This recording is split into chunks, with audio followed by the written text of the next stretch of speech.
यानंतर लाडकी बहीण योजनेसंदर्भातली मोठी बातमी आहे। गेल्या 15 दिवसांपासून लाडकी बहीण योजनेमध्ये अर्ज केलेल्या बहिणींच्या अर्जाची छाननी सुरू आहे। यामध्ये जानेवारी महिन्यामध्ये 5 लाखांपेक्षा अधिक महिलांनी नियमांची पायमल्ली केल्याचं उघड झालंय। महत्त्वाचं म्हणजे मार्च महिन्यापर्यंत अर्जाची छाननी पूर्ण झाल्यानंतर मोठा आकडा समोर येण्याची शक्यता आहे। सर्व अर्जांची छाननी मार्च महिन्यापर्यंत पूर्ण होण्याची शक्यता आहे।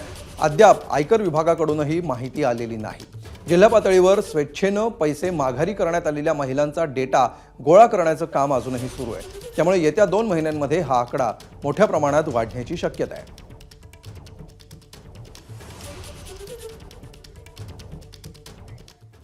तर लाडकी बहीण योजनेच्या पडताळणीबाबत महिलांकडून नाराजी व्यक्त होतीये। लाडकी बहीण योजनेचा लाभ घेणाऱ्या महिलांच्या घरी चारचाकी आहे का याची पडताळणी करण्याचा निर्णय राज्य सरकारने घेतलाय। ज्यांच्यावर पडताळणी करण्याची जबाबदारी देण्यात आली आहे त्या अंगणवाडी सेविकांशी संवाद साधलाय आमच्या प्रतिनिधींनी। पाहूया। काही लाभार्थी महिला आहेत आणि त्याचबरोबर काही अंगणवाडी सेविका देखील आहेत ज्यांच्यावरती या योजनेच्या अंमलबजावणीची जबाबदारी होती। आता सरकार म्हणतंय की ज्या महिलांच्या घरातील कोणत्याही सदस्याच्या नावावरती चारचाकी वाहन आहे अशांची तुम्ही पडताळणी करा।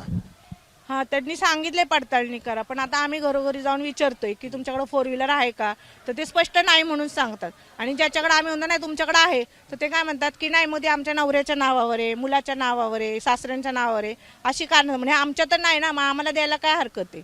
म्हणजे आम्ही एवढं सांगून सुद्धा ते ऐकत नाहीत लोक। आणि पण ही जी योजना होती मग त्यांनी जसं सकट महिलांनी फॉर्म भरलेत की गाडी असू नसू काय सगळ्यांनी भरले। मग हेच आहे ना, तुम्ही जी आता इन्क्वायरी करताय म्हणजे जी तुम्ही तपासणी आता करताय ती तपासणी इलेक्शनच्या आधीच करायला पाहिजे होती। म्हणजे जेणेकरून कसं सगळ्यांना महिलांना बंधन झालं असं, नाही बाबा खोटं आपण दिलं नाही पाहिजे।